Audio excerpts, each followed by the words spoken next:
जय श्री कृष्णा। राधे राधे। आज अपने सुनेंगे कामिका एकादशी व्रत के पारण से पहले सुनी जाने वाली पौराणिक कथा। तो सारे विष्णु भक्त इस कथा को श्रद्धा भाव से पूरा सुने और कथा को लाइक करके ज़्यादा से ज़्यादा व्रत रखने वाले विष्णु भक्तों में शेयर करें। भगवान श्री हरि के आशीर्वाद से आपके सारे मनोरथ पूर्ण हों। एकादशी व्रत का पालन करने के लिए सबसे पहले भगवान श्री हरि विष्णु की विधिवत पूजा अर्चना करनी चाहिए। एकादशी व्रत का पालन करने के लिए तुलसी दल का सेवन बहुत ही शुभ माना जाता है। इसके बाद दान आदि करके सात्विक भोजन के द्वारा व्रत का पालन करना चाहिए। लेकिन पारण के भोजन में लहसुन, प्याज, बैंगन की सब्जी शामिल ना करें। अब की बार एकादशी व्रत का पारण 7:05 से पहले कर लेना है। सूर्य उदय होने के बाद में 7 बजे से पहले अपने व्रत का पारण कर लें, क्योंकि उसके बाद त्रयोदशी तिथि की शुरुआत हो जाएगी। शुभ समय में व्रत का पारण ना करने की वजह से हमें अपने व्रत का पूरा पुण्य फल नहीं मिलता है, क्योंकि एकादशी व्रत का पारण द्वादशी तिथि में करना ही शुभ माना जाता है। तो आइए अब अपने सुनते हैं एकादशी व्रत के पारण की कथा। प्रेम भाव से इस कथा को सुने और अपनी पूजा पाठ में हुई भूल चूक के लिए क्षमा मांगकर अपने व्रत का पारण करें। श्री हरि का आशीर्वाद आप पर हमेशा बना रहे। बोलो लक्ष्मीपति नारायण की जय हो। धर्मराज युधिष्ठिर ने कहा कि हे प्रभु, मैंने आपसे आषाढ़ माह के शुक्ल पक्ष की देवशयनी एकादशी का सविस्तार वर्णन सुना है। अब आप मुझे सावन माह के कृष्ण पक्ष की एकादशी की कथा सुनाने की कृपा करें।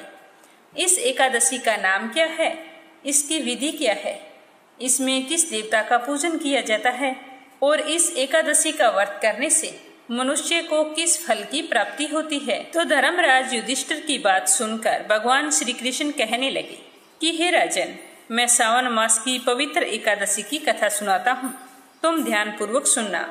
एक बार इस एकादशी की पावन कथा को विषम पितामह ने लोकहित के लिए नारद जी से कहा था। नारद जी ने कहा कि हे पितामह, आज मेरे सावन के कृष्ण पक्ष की एकादशी की कथा सुनने की इच्छा है, अतः आप मुझे इस एकादशी की व्रत कथा विधान सहित सुनाइए, आपकी अति कृपया होगी। तो नारद जी की इच्छा जानकर विषम पितामह ने कहा कि हे नारद जी, आपने बहुत ही सुंदर प्रस्ताव किया है। अब आप बहुत ही ध्यान पूर्वक इसे सुनना। सावन माह के कृष्ण पक्ष की एकादशी का नाम कामिका एकादशी है। इस एकादशी की कथा सुनने मात्र से ही वाजपेय यज्ञ फलों की प्राप्ति होती है।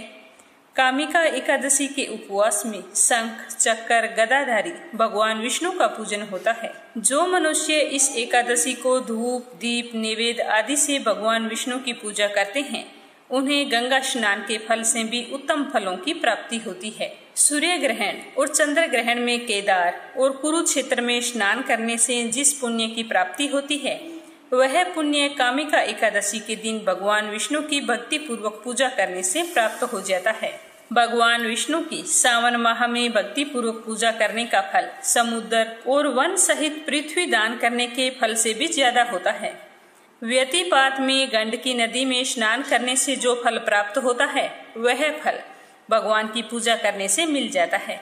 संसार में भगवान की पूजा का फल सबसे ज्यादा है, अतः भक्ति पूर्वक भगवान की पूजा ना बन सके तो सावन माह के कृष्ण पक्ष की कामिका एकादशी का उपवास करना चाहिए। आभूषणों से युक्त बछड़ा सहित गौ दान करने से जो फल प्राप्त होता है, वही फल कामिका एकादशी के उपवास से मिल जाता है। जो उत्तम द्विज सावन माह के कृष्ण पक्ष की कामिका एकादशी का उपवास करते हैं तथा भगवान श्री हरि विष्णु का पूजन करते हैं, उनसे सभी देव, नाग, किन्नर, पितर आदि की पूजा हो जाती है। इसीलिए पाप से डरने वाले व्यक्तियों को पूरे विधि विधान के साथ इस एकादशी को उपवास करना चाहिए। संसार सागर में तथा पापों में फंसे हुए मनुष्य को इनसे मुक्ति के लिए कामिका एकादशी का व्रत करना चाहिए। कामिका एकादशी के उपवास करने से सभी तरह के पाप नष्ट हो जाते हैं। संसार में इससे अधिक पापों को नष्ट करने वाला कोई और उपाय नहीं है। हे नारद जी, स्वयं भगवान ने अपने मुख से कहा है कि मनुष्य को आध्यात्म विद्या से जो फल प्राप्त होता है उससे अधिक फल कामिका एकादशी का व्रत करने मात्र से मिल जाता है। इस उपवास के करने से मनुष्य को न यमराज के दर्शन होते हैं और न ही नरक के कष्ट भोगने पड़ते हैं, वह तो स्वर्ग का अधिकारी बन जाता है। जो मनुष्य इस दिन तुलसी दल से भक्ति पूर्वक भगवान विष्णु का पूजन करते हैं, वे इस संसार सागर में रहते हुए भी इस प्रकार अलग रहते हैं, जिस प्रकार कमल पुष्प जल में रहता हुआ भी जल से अलग रहता है। तुलसी दल से भगवान श्री हरि का पूजन करने का फल 1 बार सोना और 4 बार चांदी के दान के बराबर होता है। भगवान विष्णु रतन, मोती, मणि आदि आभूषणों की अपेक्षा तुलसी दल से ज्यादा प्रसन्न होते हैं। जो मनुष्य प्रभु का तुलसी दल से पूजन करते हैं, उसके सभी पाप नष्ट हो जाते हैं। हे नारद जी, मैं भगवान की अति प्रिय श्री तुलसी जी को प्रणाम करता हूँ। तुलसी जी के दर्शन मात्र से ही मनुष्य के सभी पाप नष्ट हो जाते हैं और शरीर के स्पर्श मात्र से मनुष्य पवित्र हो जाता है। जो मनुष्य सावन के महीने में तुलसी जी को जल से स्नान कराता है, उस मनुष्य की सभी यातनाएं नष्ट हो जाती है। जो मनुष्य तुलसी को भक्ति पूर्वक भगवान श्री हरि के चरणों में अर्पित करता है, उसे मुक्ति मिल जाती है। इस कामिका एकादशी की रात्रि को जो मनुष्य जागरण करते हैं और दीप दान करते हैं, उनके पुण्यों को लिखने में स्वयं चित्रगुप्त भी असमर्थ हैं। एकादशी के दिन जो मनुष्य भगवान के सामने दीपक जलाते हैं, उनके पितर स्वर्ग लोक में अमृत का पान करते हैं। भगवान के सामने जो मनुष्य घी या तिल के तेल का दीपक जलाते हैं, उनको सूर्य लोक में भी सहस्त्र दीपों का प्रकाश मिलता है। तो अब अपने सुनते हैं कामिका एकादशी व्रत कथा। धार्मिक ग्रंथों के अनुसार कालांतर में किसी गांव में एक बेहद बलशाली क्षत्रिय रहता था। उसे अपने बल पर बहुत ही अहंकार था। हालांकि वह धर्मपरायण भी था। नित्य प्रतिदिन जगत के पालनहार भगवान श्री हरि विष्णु की पूजा अर्चना किया करता था। एक दिन वह किसी विशेष कार्य हेतु कहीं जा रहा था, तो रास्ते में उसे एक ब्राह्मण मिल गया। बातों बातों में दोनों की भिड़ंत हो गई, तो उस समय वह गुस्से में आ गया। ब्राह्मण व्यक्ति उसे कुछ समझाता, उससे पूर्व ही वह ब्राह्मण से हाथापाई करने लगा। तो वह ब्राह्मण बहुत ही दुर्बल था, उसकी हाथापाई को सहन नहीं कर पाया और इसके चलते तत्काल उसकी मृत्यु हो गई। तो उसकी मृत्यु होते ही बलशाली क्षत्रिय शक्ति में आ गया और प्रायश्चित करने लगा कि मुझसे बहुत बड़ी गलती हो गई है। मैंने अपने बल के दम पर एक निर्बल ब्राह्मण की हत्या कर दी। आवेग में आकर ब्राह्मण व्यक्ति की हत्या करने से वह बहुत ही दुखी था और मन ही मन सोच रहा था कि मुझ पर यह तो ब्रह्म हत्या का आरोप लग गया, अब मैं क्या करूं। फिर उसने सोचा कि इसका 12वां मैं करूंगा और बाद में 12 दिन बाद में पंडितों को भोजन करवाकर इसकी मोक्ष की कामना करूंगा। पर इससे पहले यह सूचना पूरे गांव में आग की तरह फैल गई कि उसने एक निर्बल ब्राह्मण को मार दिया है। तो जब क्षत्रिय को इस बात का पता चला, तो उसने गांव वालों से माफी मांगी और साथ ही कहा कि मैं उस ब्राह्मण का अंतिम संस्कार विधि विधान से करके इसका 12वां करूंगा। तो सारे पंडितों ने उसकी अंतिम क्रिया में शामिल होने से इनकार कर दिया।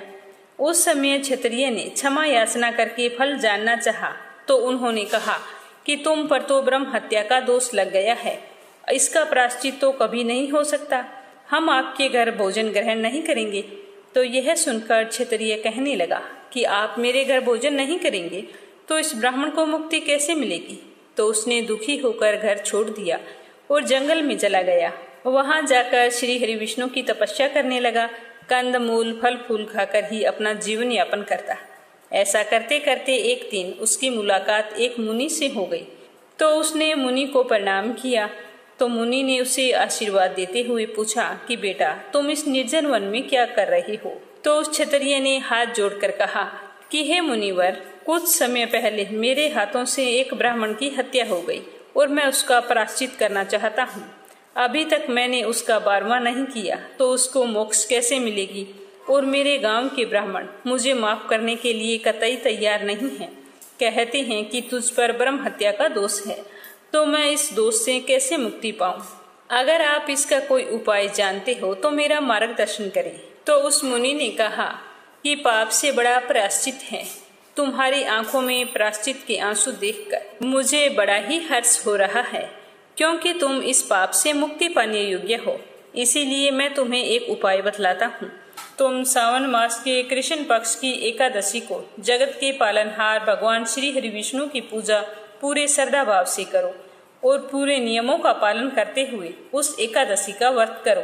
पूरे दिन एकादशी को व्रत रखकर शाम का समय भजन कीर्तन में गुजारो और दूसरे दिन द्वादशी को ब्राह्मणों को भोजन करवाकर यथासंभव दान दक्षिणा देकर फिर अपने व्रत का पालन करना और भगवान से विनती करना कि मुझे इस पाप से मुक्त करो। तो व्रत के बारे में जानकर वह क्षत्रिय बड़ा ही खुश हुआ और सारे विधि विधान सुनकर जैसा मुनि ने कहा था उसके अनुसार सावन मास की कामिका एकादशी तिथि को पूरे विधि विधान से भगवान विष्णु की पूजा अर्चना करके व्रत रखा और ब्राह्मणों को भोजन करवाकर दान दक्षिणा दी। तो उसी रात उसके सपने में भगवान विष्णु आकर बोले कि मैं तुम्हारी भक्ति से बहुत ही प्रसन्न हूँ। आज के दिन विधि विधान से तूने मेरी पूजा की है और व्रत रखा है, तो इस व्रत के पुण्य प्रताप से मैं तुम्हें ब्रह्म हत्या के दोष से मुक्त करता हूँ। कहा जाता है कि यही एकादशी आगे चलकर कामिका एकादशी के नाम से जानी जाने लगी। एक बुढ़िया थी, वह नित्य नियम से तुलसी माता की पूजा करती थी। उसके एक पोती थी, तो वह अपनी दादी को नित्य नियम से तुलसी माता की पूजा करते हुए देखकर वो भी नियम से तुलसी माँ की पूजा करने लगी। अब वह रोजाना सुबह जल्दी उठती, स्नान करने के बाद में सबसे पहले तुलसी माता को जल अर्पित करती, उसी के बाद कुछ खाना पीना करती थी। धीरे धीरे उसका यह नियम बन गया कि वो तुलसी की पूजा किए बिना कुछ भी नहीं खाती पीती थी। इस तरह समय बीतता गया। समय के साथ वो कन्या बड़ी हो गई। जब वो कन्या शादी लायक हुई तो उसके माता पिता ने एक अच्छे से घर में उसकी शादी करवा दी। शादी के बाद जैसे ही वो ससुराल के लिए विदा होने लगी तो उसकी दादी माँ ने उसे एक तुलसी का गमला दिया और कहा कि बेटा, नियम से इसकी पूजा ससुराल में भी करना, इससे तुम्हारे घर में सुख सौभाग्य की वृद्धि होगी। तो वह बड़ी ही खुशी से अपनी दादी माँ से उस गमले को लेकर ससुराल चली गई और रोजाना सुबह जल्दी उठती और फिर स्नान करके तुलसी माता की पूजा करती। उसी के बाद में चाय पीती। ससुराल में उसके 2 जेठानियां थी। वो उसे इस तरह पूजा पाठ करते देखती तो ईर्ष्यावश उसका मजाक उड़ाती थी। कहती कि बड़ी आई नियम धर्म वाली, सारे शास्त्र तू ही जानती है। सुबह का काम काज ना करना पड़े इसीलिए बहाना बनाकर तुलसी की पूजा करने के लिए बैठ जाती है। ऐसा करते करते एक दिन दोनों जेठानियों ने कहा कि क्यों न आज हम इसका गमला छुपा देते हैं, देखते हैं कि ये पूजा कैसे करेगी। तो उन्होंने ले जाकर एक जगह तुलसी का गमला छुपा दिया। वह कन्या स्नान करके इधर उधर गमला ढूंढती रही। काफी देर बाद ढूंढने पर उसे गमला मिला तो उसने पूजा की और उसके बाद में ही भोजन किया। अब उन दोनों जेठानियों का तो रोजाना नियम बन गया। वो उसकी तुलसी के गमले को उठाती और कहीं न कहीं ले जाकर छुपा देती, लेकिन उसने अपनी जेठानियों को कुछ भी नहीं कहा।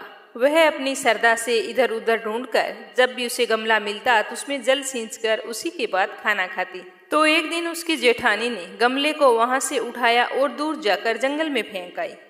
तो उस दिन उस कन्या ने स्नान करके गमले को खूब ढूंढा पर उसे गमला नहीं मिला। वह तो बहुत ही परेशान हो गई और दुखी होकर अपने कमरे में बैठ गई और उसने खाना भी नहीं खाया क्योंकि उसका नियम था वो पूरा नहीं हुआ। तो उसे इस तरह से परेशान देखकर तुलसी माता उसकी सच्ची भक्ति से बहुत ही प्रसन्न हुई। तुलसी माँ के आशीर्वाद से उसके कमरे में तुलसी माँ का गमला प्रकट हो गया। अगले दिन जब वह सुबह उठी तो देखती है कि उसके खाट के चारों कोनों पर तुलसी माता का गमला है। तो यह देखकर वो तो बहुत ही प्रसन्न हुई और कहने लगी कि अब मेरी तुलसी माता को कोई नहीं चुरा सकेगा। पूजन करने के लिए मुझे अब कहीं बाहर नहीं जाना पड़ेगा और कोई भी मेरी तुलसी माता को फेंक भी नहीं सकेगा। तो वो जल्दी से स्नान करने के लिए गई और स्नान करके तुलसी माता की पूजा की और पूजा करने के बाद में जैसे ही रसोई घर में वो खाना खाने के लिए गई तो उसे भोजन करता हुआ देखकर उसकी दोनों जेठानियां उसका मजाक उड़ाने लगी और कहने लगी कि लो, देवरानी का नियम धर्म पूरा हो गया। और उसके पास आकर बोली कि तुलसी जी की पूजा कर ली क्या देवरानी जी? तो वह बोली कि हाँ कर ली। तो उसकी जेठानी बोली कि क्यों झूठ बोल रही है, सही सही बोलना कि भूख बर्दाश्त नहीं होती, खाना खाना है तो यूं ही खा ले, पूजा करने का बहाना क्यों बना रही है? तो उसने कहा कि जेठानी जी मैंने पूजा कर ली है। तो उसकी जेठानी बोली कि गमला तो हमने फेंक दिया, तूने पूजा कहाँ से की? आप मेरे कमरे में जाकर देख सकती हैं, मैंने पूजा कर ली। तो अपनी देवरानी की इस तरह बात सुनकर दोनों जेठानियां भागकर उसके कमरे में गई। तो वहां जाकर आश्चर्यचकित हो गई। देखा कि तुलसी माता का बड़ा सारा पौधा वहाँ पर खड़ा है। तो ये देखकर उसकी जेठानियाँ बहुत ही शर्मिंदा हुई और बोली कि देवरानी, तेरी भक्ति सच्ची है, हमने तुम्हें यूं ही परेशान किया, हमें माफ कर दो। उसी दिन से तीनों देवरानी जेठानी सुबह जल्दी उठकर स्नान करती और उसके बाद में तुलसी माता की पूजा अर्चना करके उसके बाद में घर का कोई अन्य काम करती। ऐसा करने से उनके घर में सुख सौभाग्य का वास हुआ, अन्न और धन के भंडार भर गए और 10वें महीने उन तीनों देवरानियों जेठानियों को सुंदर पुत्र की प्राप्ति हुई। हे तुलसी माता, जैसी कृपा आपने उन पर की वैसी हम पर भी करना, अपनी कृपा दृष्टि बनाए रखना। कथा सुनकर आपको कैसा लगा कमेंट करके जरूर बताना। साथ ही मीरा भक्ति चैनल को सब्सक्राइब करते हुए वीडियो को लाइक करें, ज़्यादा से ज़्यादा भक्तजनों में शेयर करें। भगवान आपके सारे मनोरथ पूर्ण करे। जय श्री कृष्णा। राधे राधे।